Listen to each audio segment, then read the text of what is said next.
Olá, alunos e alunas da Faro, né? Sejam bem-vindos aí. A partir de agora nós iremos dar continuidade à nossa disciplina de Teoria Geral do Estado e Ciência Política, né? Fazendo aí uma revisão e a continuidade do tópico que nós estávamos analisando na aula passada, que era sobre o poder constituinte. Então vamos lá.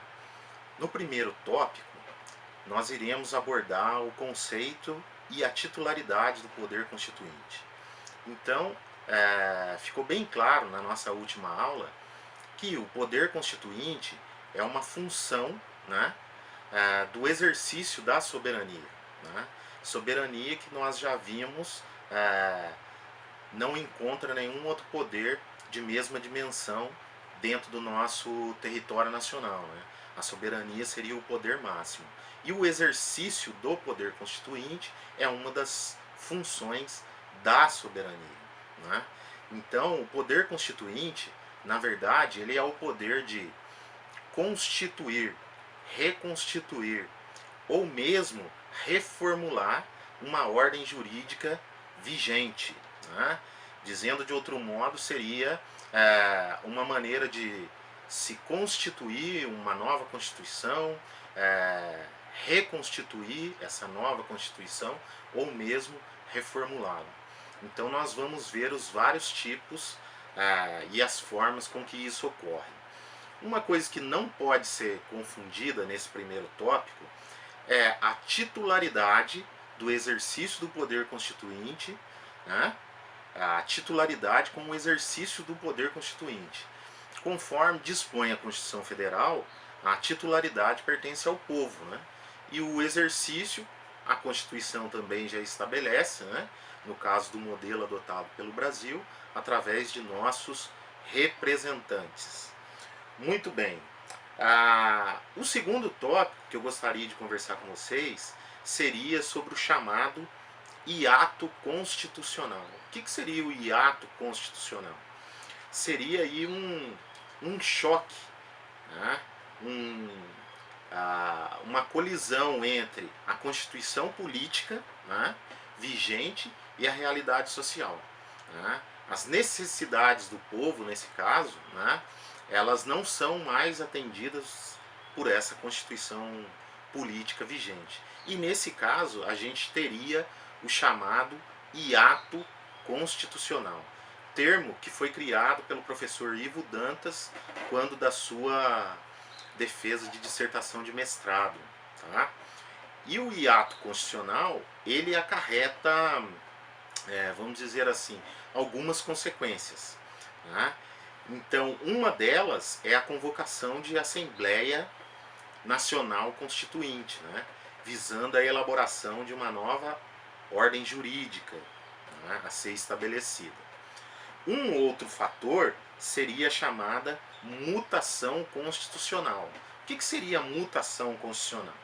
Na mutação constitucional, nós temos a preservação do texto constitucional, todavia fazendo uma nova interpretação dos dispositivos. Ou seja, a Constituição se manteria sobre o ponto de vista do seu conteúdo, né? Mas com uma interpretação diferente. Isso seria uma mutação constitucional. Né? E o meio correto para fazer isso daí seria através de um poder constituinte derivado difuso. Tá?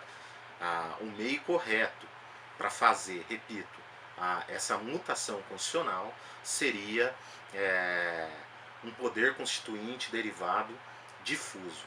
Uma outra forma, né, ou uma outra consequência decorrente do hiato constitucional seria o chamado poder de reforma, né, que nós ainda temos na nossa Constituição, que nós iremos estudar mais à frente aí, mas de antemão já aviso que seria o poder de reformar a Constituição através das emendas constitucionais.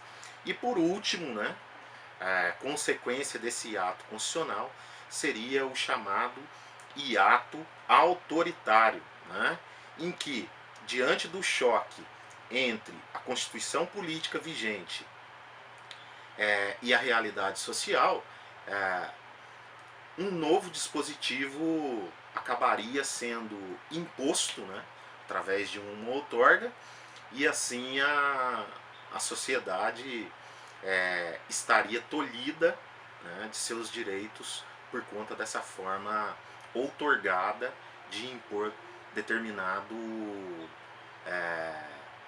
conjunto de leis normativas, como foi a imposição do AI-5 durante o período autoritário. Muito bem. No tópico 3, a gente entra para falar sobre as formas de poder constituinte. E a primeira forma de poder constituinte que nós temos seria o chamado poder constituinte originário. Conforme o próprio nome diz, né, poder constituinte originário é aquele que origina, né, aquele que constitui, né, é um poder chamado de primeiro grau, porque ele também é inicial, ilimitado, incondicionado. Ou seja, ele daria origem, né, a uma nova Constituição e, consequentemente, né, a um novo Estado, porque a cada Constituição nós temos um novo Estado. Então, por exemplo, a Constituição de 88, ela trouxe um novo Estado, porque nós saímos de um período autoritário, né, correspondente à Constituição de 69, né, uma emenda constitucional que, por sua vez, alterou a Constituição de 67. A Constituição de 67 também deu origem a um novo Estado, um Estado diferente do Estado vigente durante a Constituição de 1946. Né? Saíamos aí do Estado Novo para um processo de redemocratização. Então, a Constituição de 46 também é diferente da Constituição de 1937, que deu origem ao Estado Novo, que por sua vez trouxe também um Estado diferente da Constituição de 1934, né? Que era um período de democracia, apesar da gestão já tendenciosa do governo Getúlio Vargas, que por sua vez também trouxe um Estado muito diferente da Constituição de 1891, né? Que é a primeira Constituição da República, né? A chamada República Velha. Né? E antes disso nós só tínhamos mais uma Constituição, que é a Constituição do Império, em 1824. Portanto, numa ordem cronológica regressiva, a gente pode ver que a cada Constituição surge um novo Estado. E a gente tem aí o exercício do poder constituinte originário, que ele pode ser histórico, né, ou revolucionário. Histórico, dando origem a um novo Estado mesmo, né? Vamos supor que um Estado não existiria e, em decorrência do seu processo histórico, uma nova Constituição, né, daria origem a uma nova Constituição, a um novo Estado, ou fruto de poder revolucionário. Né? Então, fruto de um Estado autoritário, como foi, né, a outorga em 1937, ou mesmo a Constituição de 1824, que foi imposta pelo governo imperial. Bom, no tópico 4, nós adentramos aqui ao estudo do poder constituinte derivado. Né? Derivado, por que esse nome derivado? Porque justamente ele deriva do poder constituinte originário. Então aqui nós iremos trabalhar sobre uma Constituição já vigente. Logo, esse poder constituinte derivado, ele não é inicial ou de primeiro grau com o poder constituinte original. Pelo contrário, ele é chamado de poder constituinte de segundo grau, né? Ou mesmo um poder constituinte condicionado, limitado às regras impostas pelo próprio poder constituinte originário. E se o poder constituinte originário é um poder de fato, né, o poder constituinte derivado ele tem aí uma natureza jurídica, política, tá? E daí ele apresenta tipicidade, né? Esse poder constituinte derivado ele pode ser de três formas e nós iremos analisar cada uma delas. O poder constituinte derivado ele pode ser um poder constituinte derivado reformador. O que seria esse poder constituinte derivado reformador? Então é o poder de reformar a Constituição, né? Então nós temos aí essa possibilidade de reformar a Constituição. Aliás, nós já passamos, né, de 100 emendas constitucionais. Então as reformas constitucionais são feitas através das chamadas emendas constitucionais, que são tipos normativos, né? E como que se faz, né, para aprovar uma emenda constitucional a ponto dela reformar a Constituição? Então ela passa por um processo de votação. Então nós temos aí um processo de votação que exige um quórum qualificado. O que significa isso? Eu precisaria de 3/5 dos membros, né, do Congresso Nacional com votação em cada uma das casas de maneira dupla, né? 2 vezes votação na Câmara, 2 vezes votação no Senado, e sem que haja alteração é encaminhado para aprovação do Presidente da República. Então exige um quórum qualificado. Então o poder constituinte derivado reformador é o poder de fazer alterações na Constituição vigente.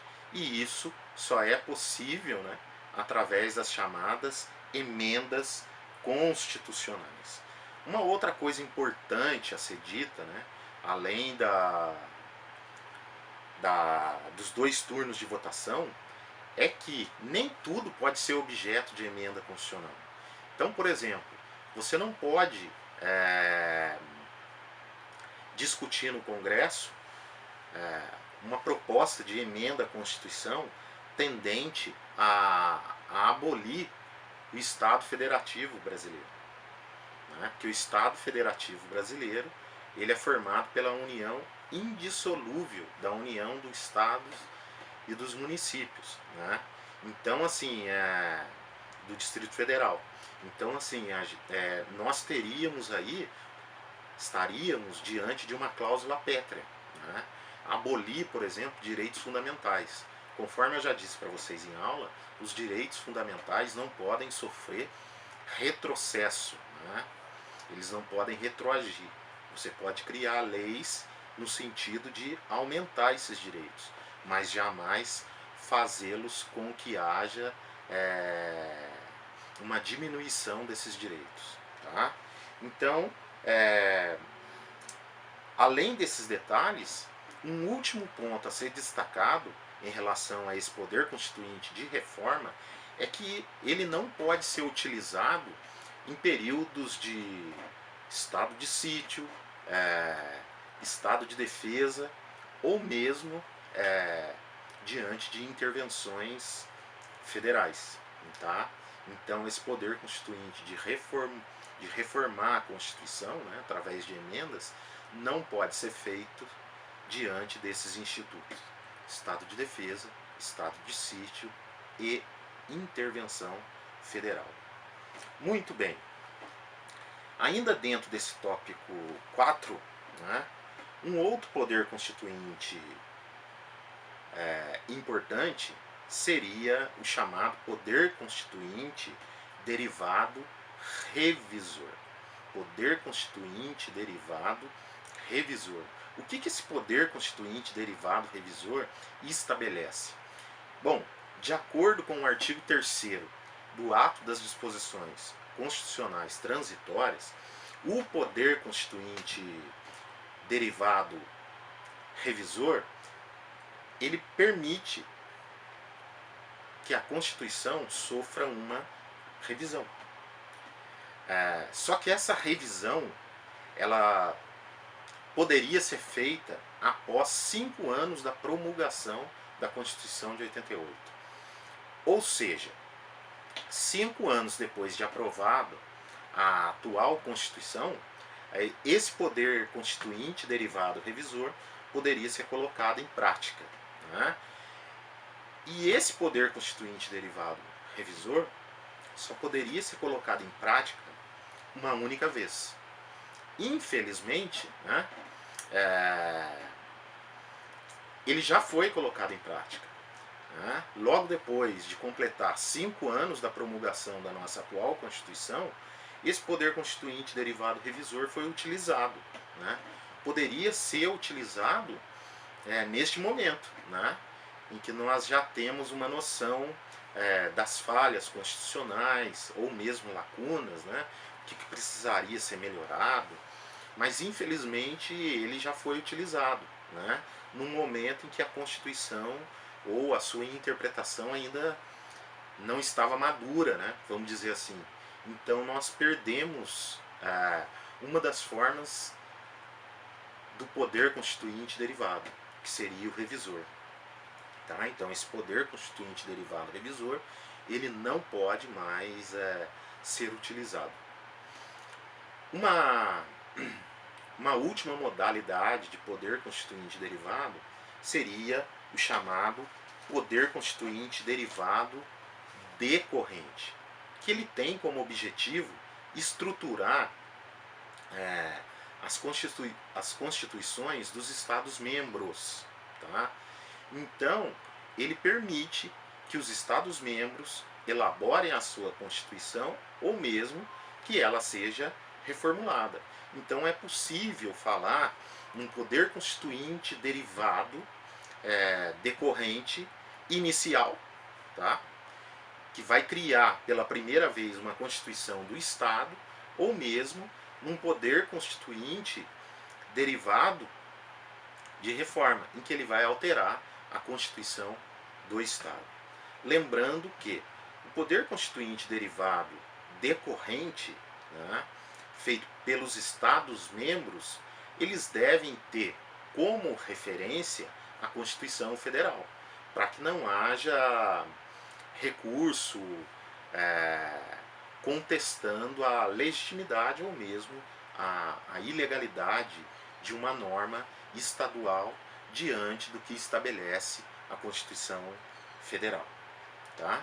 Um outro detalhe importante em relação ao poder constituinte derivado decorrente é que se ele se estende aos municípios, em que pese o município está dentro da estrutura da administração pública, né, o município ele elabora a sua lei orgânica.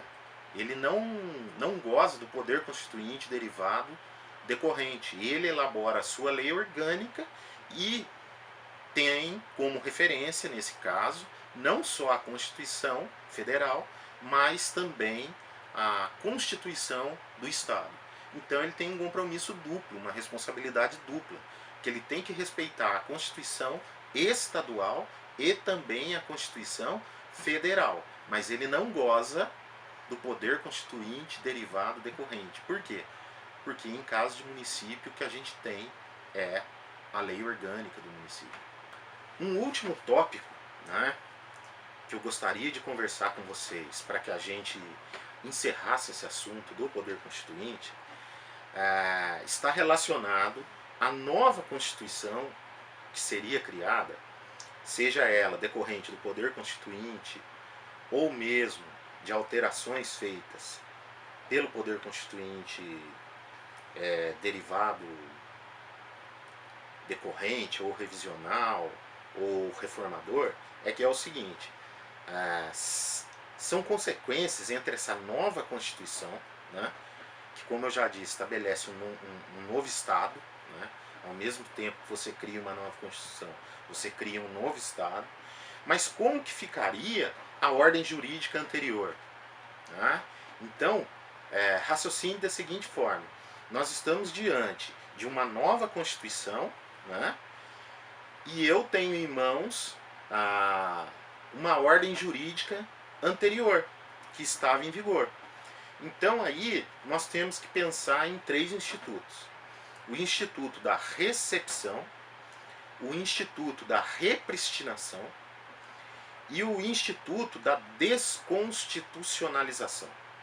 Então, repetindo, o Instituto da Recepção, o Instituto da Repristinação e o Instituto da Desconstitucionalização. Então vamos explicar cada um deles, né? Então vamos ver o que seria o Instituto da Recepção. Ora, recepção é recepcionar. Então, diante de uma nova Constituição, como ficariam as normas infraconstitucionais vigentes, né, na Constituição anterior? Né? Durante a vigência da Constituição anterior, como ficariam as normas infraconstitucionais, já que eu elaborei uma nova Constituição? Bom, a resposta para isso é a seguinte: se essas normas infraconstitucionais vigentes na Constituição anterior forem compatíveis com a nova Constituição que foi formulada, nós podemos dizer que elas foram recepcionadas. Ou seja, o Instituto da Recepção, dentro desse confronto da nova Constituição com as normas anteriores, né, seria o quê? Recepcionar, desde que compatíveis, as normas infraconstitucionais. Né? Dizendo de outra forma, as normas infraconstitucionais vigentes na Constituição anterior, tá? Se elas forem compatíveis com a nova ordem constitucional, elas serão recepcionadas, serão aceitas. Tá? Caso contrário, elas não serão recepcionadas. Então esse é o Instituto da Recepção. O segundo instituto, que é o Instituto da Repristinação. Prestem atenção no Instituto da Repristinação, porque ele cai bastante em concurso, mas ele apresenta controvérsia se você não ficar atento. Então eu vou explicar através de um exemplo. A Constituição de 67, a Constituição, vou explicar dando um exemplo do que seria a repristinação. Então a Constituição de 1967, conforme eu estava dizendo, ela desconfigurou substancialmente a Constituição de 1946, né? Tornando a Constituição de 1946 totalmente incompatível com o período militar. Muito bem, passados aí 20 anos, né, de período de governo militar, nós tivemos a Constituição de 88. Né? Só que a Constituição de 1988 ela é compatível com a Constituição de 1946. Diante disso, a pergunta que fica é: se ela é compatível com a Constituição de 46, poderiam as normas vigentes na época da Constituição de 46 serem aceitas na Constituição de 88? Essa é a questão. O efeito, a repristinação seria exatamente isso. Se a Constituição de 88 ela é compatível com a de 46, mas a de 67 tornou-a incompatível, ela poderia voltar a produzir os seus efeitos? Né? Então a resposta para isso é a seguinte: regra geral, a Constituição de 88, né, ela não aceita a repristinação, que seria fazer voltar a produzir efeitos as normas, né, da época da Constituição de 46. Nesse sentido, regra geral, não se aceita a repristinação, salvo, aí é que está a pegadinha, né? salvo se o texto da Constituição de 88 o fizer expressamente. Então, regra geral, a repristinação ela não é aceita, tá? E por fim, né? E por fim, nós teríamos aí o estudo do terceiro instituto, que é o Instituto da desconstitucionalização, tá? Seria o Instituto da Desconstitucionalização. O que seria isso? Será que normas de ordem constitucional, né, da Constituição anterior, poderiam ser recepcionadas pela nova ordem constitucional vigente? Né? Resposta. Né? O Instituto da Desconstitucionalização ele prevê essa possibilidade, mas não como norma constitucional. Então, as normas da Constituição vigente, da Constituição anterior vigente, elas seriam aceitas na Constituição anterior, tá? Na ordem jurídica atual, só que com o status de norma infraconstitucional. Então, repetindo, a desconstitucionalização ela prevê a possibilidade de normas constitucionais vigentes na Constituição anterior serem aceitas na nova ordem jurídica, mas com o status de normas infraconstitucionais. Então ela perde aí a sua hierarquia de norma constitucional e passa a ser, na nova ordem jurídica criada, né, uma norma infraconstitucional. Tudo bem? Bom, até o nosso próximo encontro.